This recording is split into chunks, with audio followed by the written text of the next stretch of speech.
उसे फिर से दोहराने का दिवस है।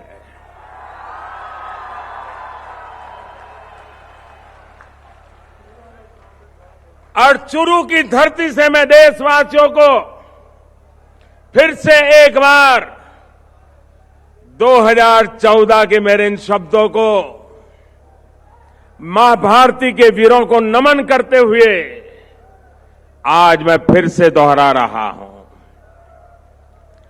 सौगंध मुझे इस मिट्टी की,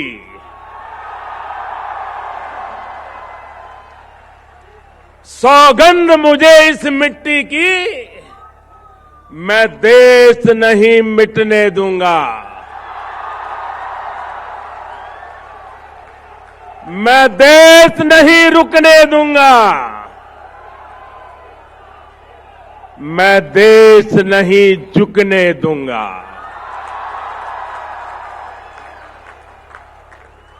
सौगंध मुझे है मिट्टी की, मैं देश नहीं मिटने दूंगा। मैं देश नहीं रुकने दूंगा। मैं देश नहीं झुकने दूंगा। मेरा वचन है, मेरा वचन है भारत मां को,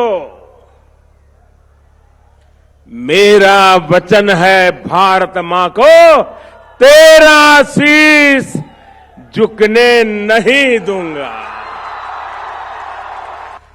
कल आपने भी देखा होगा कि आजादी के 70 वर्ष बाद राष्ट्र रक्षा के लिए प्राण न्योछावर करने वाले हमारे अमर शहीद ने देश को राष्ट्रीय समर स्मारक समर्पित किया गया। नेशनल वॉर मेमोरियल राजस्थान के लिए और खास तौर पर चुरू, झुंझुनू और सीकर के इस पूरे इलाके के लिए तो ये इसलिए भी अति अहम है क्योंकि आप सभी ने अनेक सपूत देश को समर्पित किए हैं। यहां के हजारों नौजवान सीमा पर राष्ट्र रक्षा में डटे हुए हैं और इसलिए आपका सम्मान, आपकी सेवा मेरे लिए बहुत महत्वपूर्ण है। साथियों, आपके इस प्रधान सेवक ने शहीदों के परिवारों से, पूर्व सैनिकों से वन रैंक वन पेंशन को लागू करने का भी वादा किया था।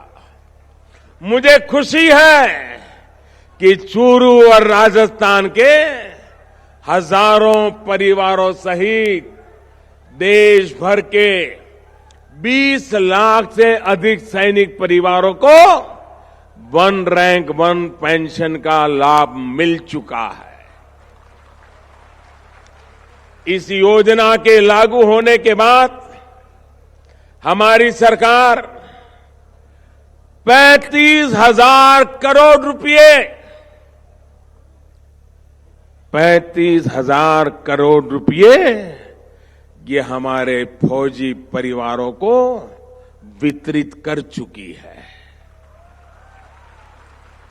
और इसका बहुत बड़ा लाभ राजस्थान के 1 लाख से भी अधिक फौजी परिवारों को हुआ है।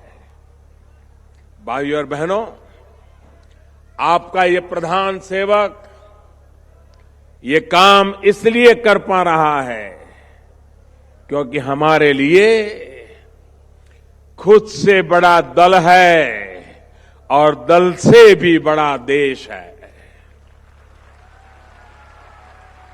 इसी भावना के साथ हम निरंतर पूरी ईमानदारी से देश के एक एक जन की सेवा में जुटे हैं। साथियों, जय जवान, जय किसान, जय विज्ञान, इन भावनाओं को साथ लेकर हम आगे बढ़ रहे हैं। मुझे खुशी है कि 2 दिन पूर्व देश के इतिहास में किसानों के लिए बनाई गई सबसे बड़ी योजना की शुभ शुरुआत हुई है। बाबा गोरखनाथ का तो इस भूमि से भी नाता रहा है। उनके आशीर्वाद से यूपी के गोरखपुर से प्रधानमंत्री किसान सम्मान निधि को लॉन्च किया गया। एक बटन दबाते ही देश भर के 1 करोड़ से अधिक किसानों के बैंक खाते में 2,000 रुपये की पहली किस्त पहुंच गई है और बाकियों को भेजने का काम तेज गति से चल रहा है।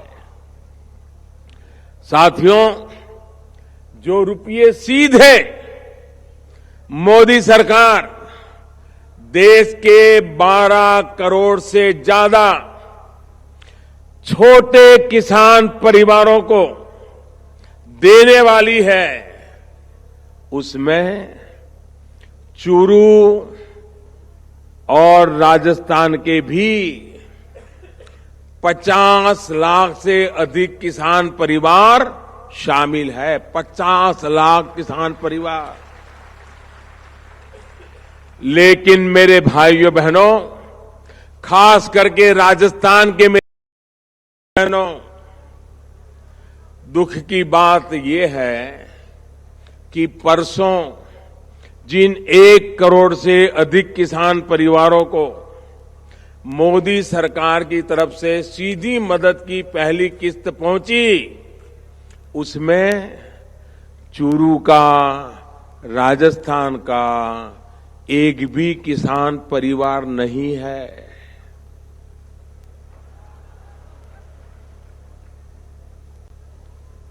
क्यों हुआ ऐसा?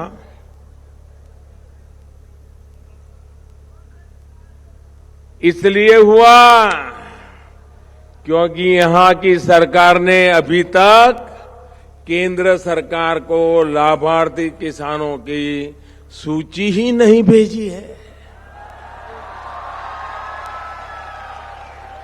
उत्तर प्रदेश ने भेजी, बिहार ने भेजी, महाराष्ट्र ने भेजी, गुजरात ने भेजी, तमिलनाडु समेत अनेक राज्यों ने सूची भेजी, लेकिन राजस्थान की कांग्रेस सरकार से किसानों की लिस्ट मिलने का हमें आज भी इंतजार है।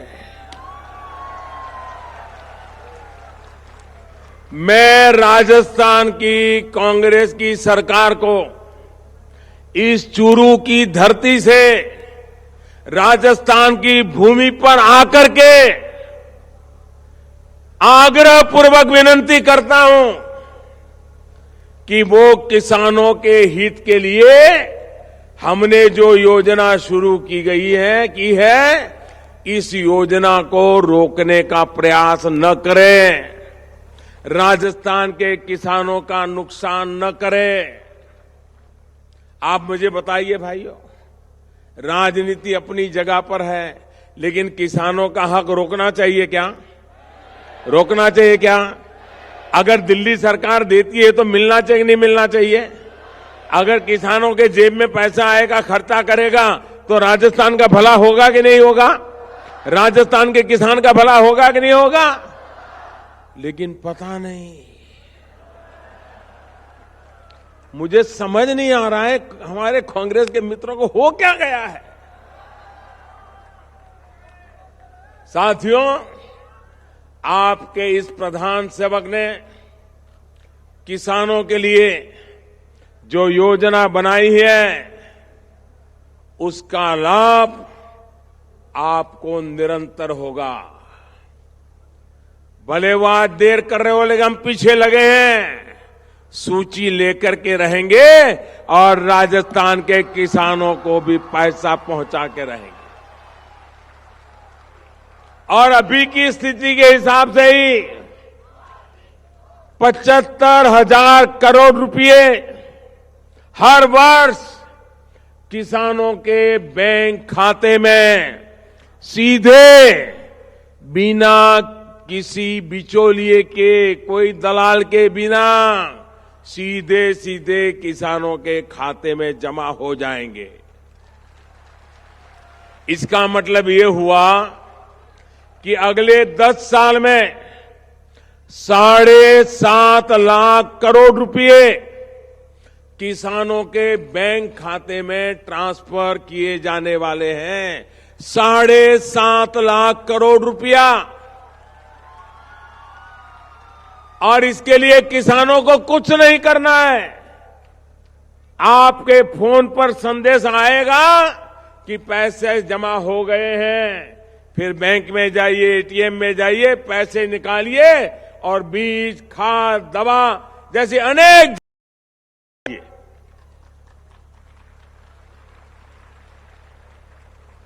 भाइयों बहनों, 1 फरवरी को जब संसद में इस योजना का ऐलान हमने किया था तो कई लोग कहने लगे थे कि ये हो ही नहीं पाएगा, ये नामुमकिन है।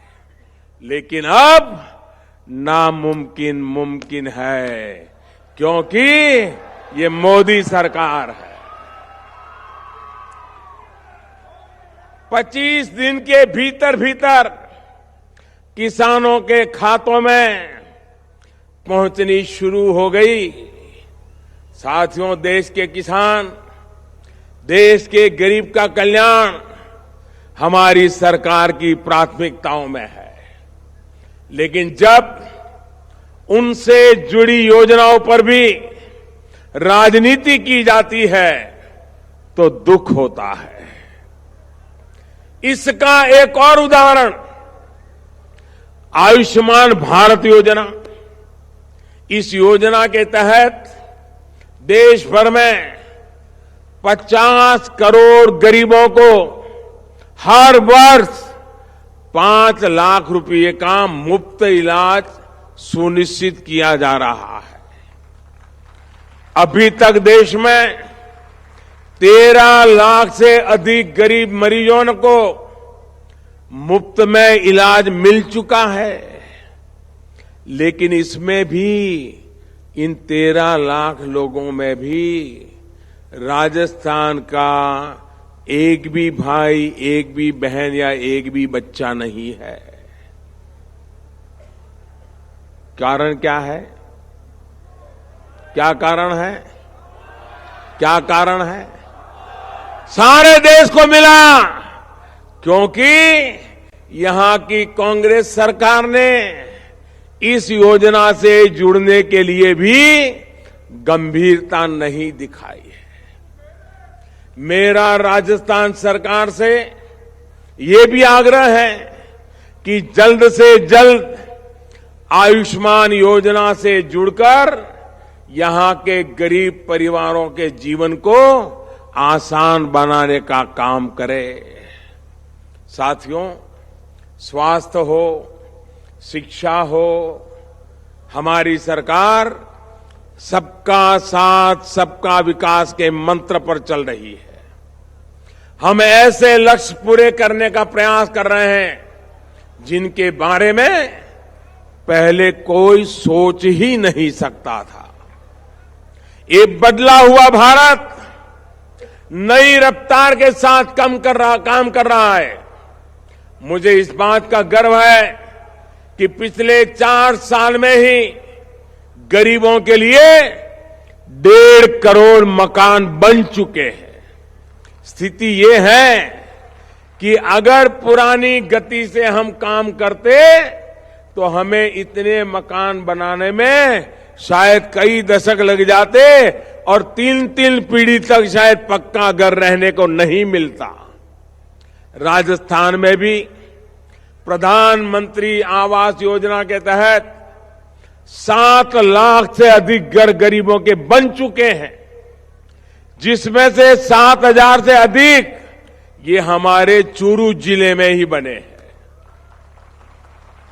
साथियों, गरीबों को घर मिल ही रहे हैं, साथ ही मध्यम वर्ग के घर के सपने को भी पूरा किया जा रहा है। होम लोन के ब्याज पर छूट की योजना से मध्यम वर्ग के साथियों को 5 से 6 लाख रुपए तक की बचत 20 वर्ष की अवधि में तय है। इतना ही नहीं, पहले की सरकार के समय होम लोन की जो ब्याज दर 10% से अधिक हो चुकी थी और अब 8 या 9% है। साथियों, हाल में जीएसटी काउंसिल ने एक महत्वपूर्ण फैसला लिया है।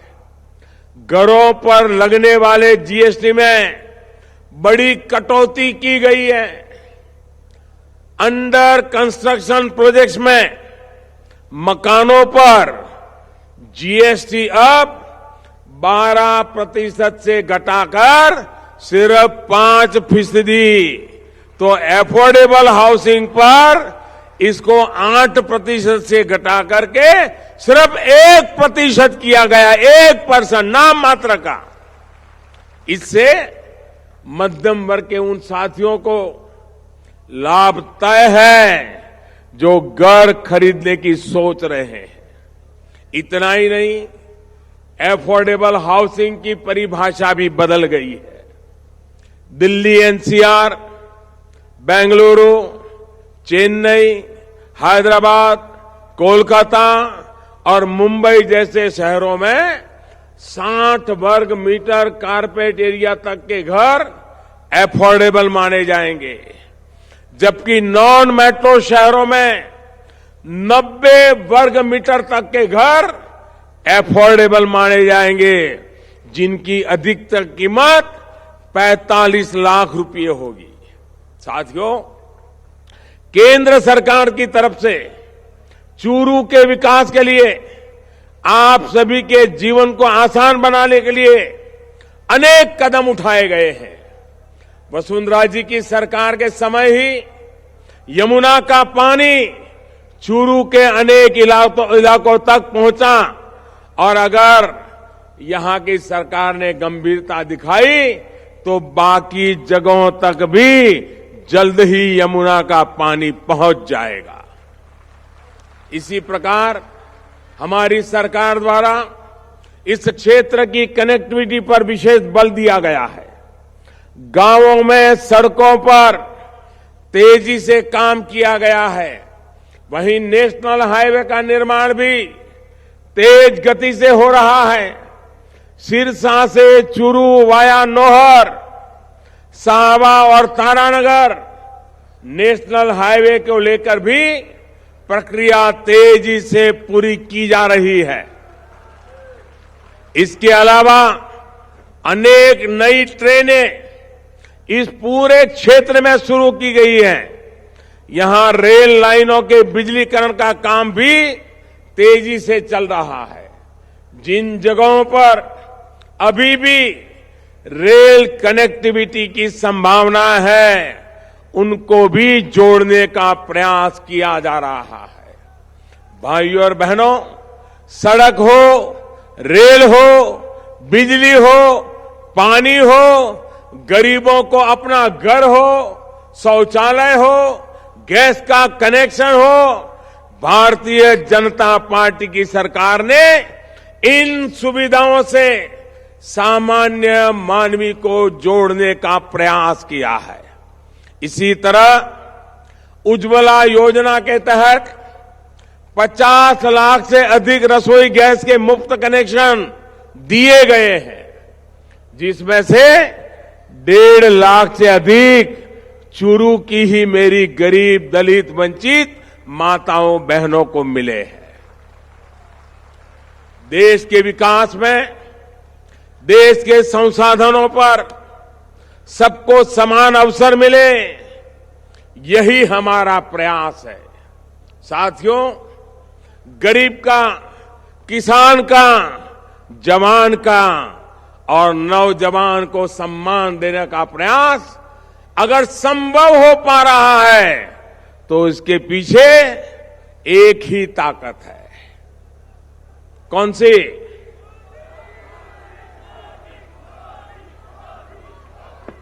कौन सी ताकत है? ये सब संभव हो रहा है, कौन सी ताकत है? कौन सी ताकत है?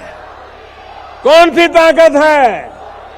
अरे मोदी की ताकत नहीं है, ये तो आपके एक वोट की ताकत है जिसने दिल्ली में मजबूत सरकार बनाई है। आपका ही वोट है जिसने 2014 में केंद्र में एक मजबूत सरकार बनाई थी, जिसका दम आज दुनिया देख रही है। देख रहा है कि नहीं दिख रहा है? दम दिख रहा है कि नहीं दिख रहा है? आपको तो जरूर दिख रहा है। अब आपका ही वोट मजबूर और कमजोर सरकार का सपना देखने वालों को जवाब देगा और आपका ही वोट मुझे और भारतीय जनता पार्टी को पहले से ज्यादा मजबूती देगा, ये मेरा विश्वास है। इसी विश्वास के साथ एक बार फिर यहां भारी संख्या में मुझे आशीर्वाद देने के लिए आप आए, मैं आपका बहुत बहुत आभार व्यक्त करता हूं। आज का ऐसा अवसर है, पूरी ताकत से फिर से एक बार हो जाए, भारत माता की, पूरी ताकत से हो जाए, भारत माता की, भारत माता की। बहुत बहुत धन्यवाद। और एक बार सब खड़े होके मोदी मोदी, सब खड़े होंगे, चारों ओर से आवाज आनी चाहिए।